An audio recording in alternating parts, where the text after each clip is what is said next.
Hello friends, and welcome to Sherry's Storytelling Theater. Today we will be telling a story called The Three Spinning Fairies, a German fairy tale collected by the Brothers Grimm in the early 1800s. I'm Paper, and I'll be playing the role of one of the three cousins. And I'm Tony, and I'll be playing one of the cousins as well. And I am Calendar, and I play the lead, also referred to by the Brothers Grimm as the girl. The Three Spinning Fairies, also known as The Three Spinners or The Three Cousins, was written over 200 years ago. So you may find that some things in the story are different from how they are today.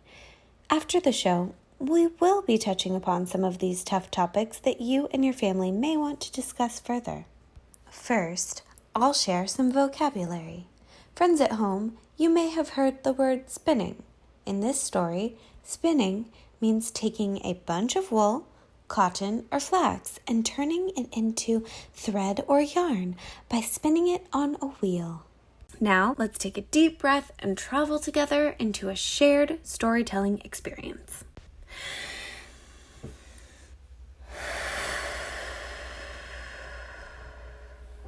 Once upon a time, there was a girl who hated the work that her mother gave her. She would not do what she was told. Nothing her mother could say would make her spin. At last, the mother grew angry and gave her a beating. At this, the girl began to cry so loudly that the queen, who happened to be riding past at the time, heard her cries and stopped. The queen went into the house and asked the mother why she was beating her daughter like that. Her screams can be heard outside, in the street. The woman was ashamed to reveal her daughter's laziness and said, "I can't make her stop spinning.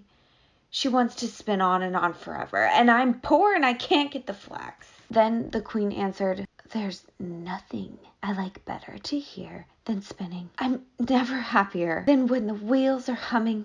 Let your daughter come with me to the palace. I have flax enough where she can spin to her heart's content." And the mother, seeing the opportunity for her daughter to have a better life, was satisfied with the queen's request to take her daughter away.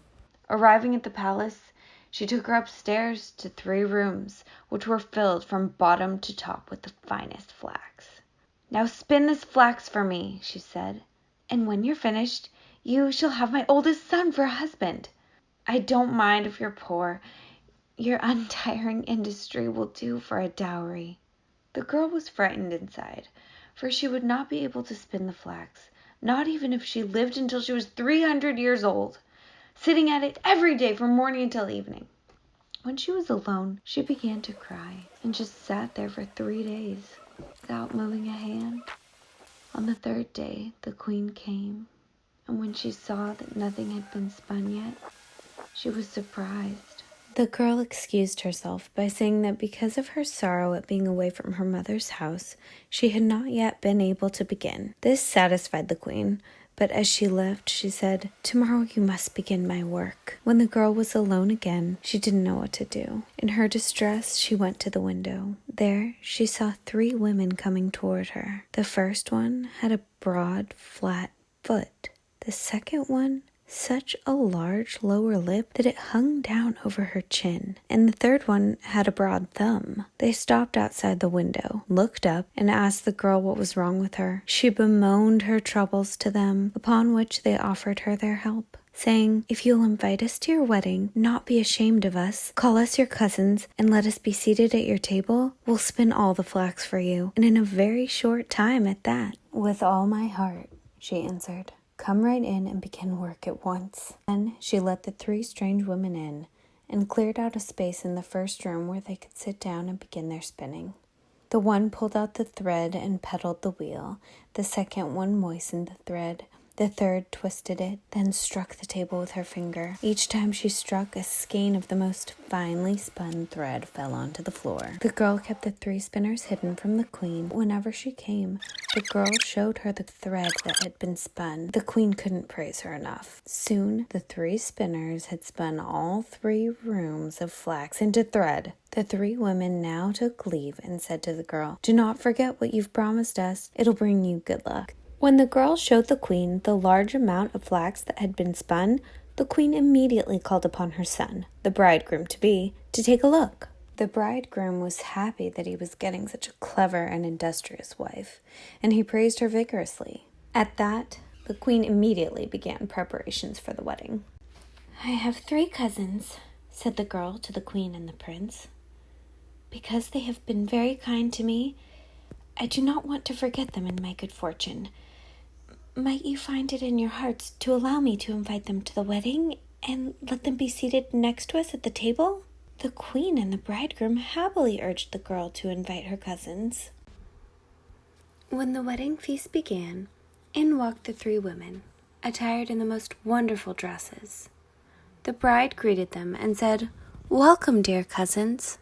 But the bridegroom could not help exclaiming, "Such ugly friends!" He asked the first, "What has given you such a broad foot?" "From turning and pedaling the wheel," she answered. Then he asked the second one what had given her such a swollen lip. "Licking and moistening the thread," she answered. Then he asked the third one, "Where did you get this broad thumb?" "Twisting the thread," she answered. Alarmed, the prince cried out, "My beautiful wife shall never again go near a spinning wheel as long as she lives." Henceforth, the girl was rid of the hated task of flax spinning forever. Thank you, friends, for watching our retelling of The 3 Spinners. We would like to discuss with you some of the issues that came up in the story.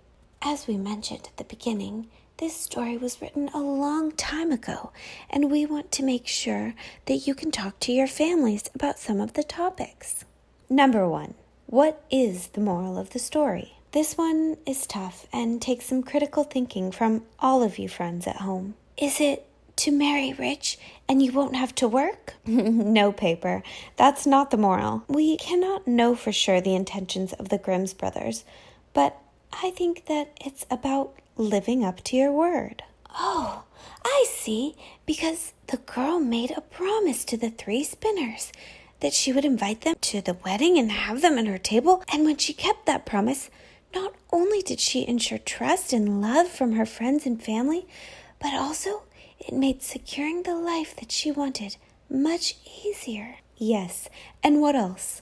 I think the story also teaches us not to judge people just because they look differently from us. It is important to see people's hearts, as the girl did with her new friends, the spinners. What about the prince?